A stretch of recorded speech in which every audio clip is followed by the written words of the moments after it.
સમૃદ્ધ ગણાતા ગુજરાતમાં કુપોષિત બાળકોની સંખ્યામાં પ્રમાણમાં નોંધપાત્ર ઘટાડો થયો હોવાનો રાજ્ય સરકારનો દાવો છતાં લગભગ તમામ જિલ્લામાં હજારો બાળકોની આજની તારીખે પણ કુપોષિત હોવાની માહિતી વિધાનસભામાં અપાઈ છે। રાજ્યમાં કુલ 2,57,269 બાળકો કુપોષણથી પીડાઈ રહ્યા છે, જેમાં સૌથી વધુ બાળકો જે જિલ્લાઓના કુપોષણથી બહાર લાવવા માટે ઝુંબેશ ચલાવાઈ છે તે આદિવાસી અને છેવાડાના પંચમહાલ, દાહોદ, બનાસકાંઠા, કચ્છ વગેરે જિલ્લામાં છે।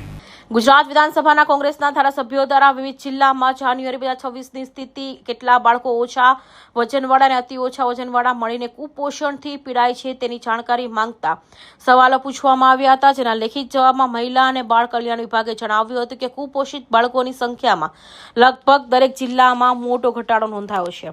અગાઉ કુપોષણની ટકાવારી 39.7% જેટલી હતી, તેમાં 28.3% ઘટાડા સાથે 11.4% બાળકો કુપોષિત છે। બાળકોના જન્મ પહેલા અને પછી કુલ 1,000 દિવસ સુપોષિત આહાર અપાય છે, તેમજ આંગણવાડી કેન્દ્રોમાં બાળકોને ફોર્ટિફાઈડ સુપોષિત આહાર અપાય છે। સરકાર દ્વારા સગર્ભા બહેનોને લઈ બાળકોને સુપોષિત કરવા માટે કરોડો રૂપિયાનો ખર્ચે અનેક યોજનાઓ ચાલી રહી છે। વિપક્ષના સભ્યો દ્વારા વિધાનસભાના ગૃહમાં અવારનવાર રાજ્યમાં કુપોષિત બાળકો હોવા મુદ્દે સરકારની ટીકા કરવામાં આવે છે। રાષ્ટ્રીય સ્તરે કુપોષણના કારણે ગુજરાતની વિપરીત 26 જાતિ હોવાનો દાવો કરાયા છે। ઓછા વજનવાળા, અતિ ઓછા વજનવાળા અને કુપોષિત 20 જિલ્લામાં થઈને 4 લાખથી વધારે બાળકો છે।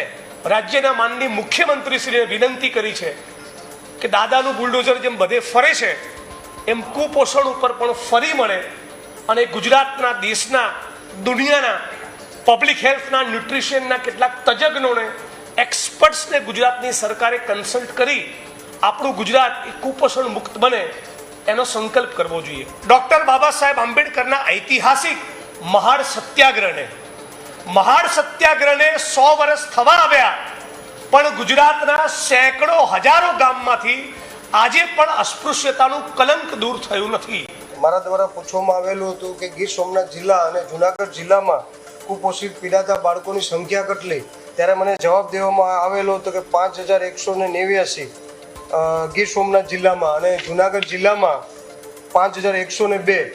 અને મારા દ્વારા પૂછવામાં આવ્યું કે ગીર સોમનાથ જિલ્લા અને જુનાગઢ જિલ્લામાં કુપોષિત બાળકોની સંખ્યા કેટલી વધી અને કેટલી ઘટી છે, ત્યારે મને જવાબ દેવામાં આવ્યો છે કે 1992 ગીર સોમનાથ જિલ્લામાં ઘટી છે અને 555 જુનાગઢ જિલ્લામાં ઘટી છે। ત્યારે હજી પણ હજારોની સંખ્યામાં કુપોષિત બાળકો છે। જોકે વિભાગ દ્વારા જિલ્લાઓમાં કુપોષિત બાળકોને લગતી જ માહિતી આપવામાં આવી છે, તેમાં મોટા પાયે બાળકો હજુ પણ કુપોષિત હોવાનું બહાર આવ્યું છે। આંકડા પ્રમાણે સૌથી વધુ કુપોષિત બાળકો પંચમહાલ જિલ્લામાં 20,762 અને સૌથી ઓછા કુપોષણ પીડાતા બાળકો પોરબંદર 666 જેટલા છે।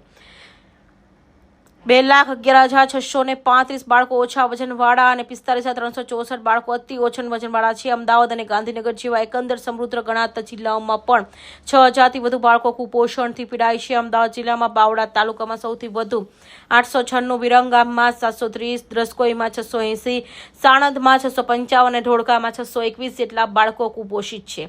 આદિવાસી વિસ્તાર ધરાવતા જિલ્લાઓના પંચમહાલ, છોટાઉદેપુર, દાહોદ, નર્મદા વગેરેમાં કુપોષણનું મોટું પ્રમાણ હજુ પણ ચિંતાજનક છે। કૌશિક પટેલનો report, Hind TV news, Surat.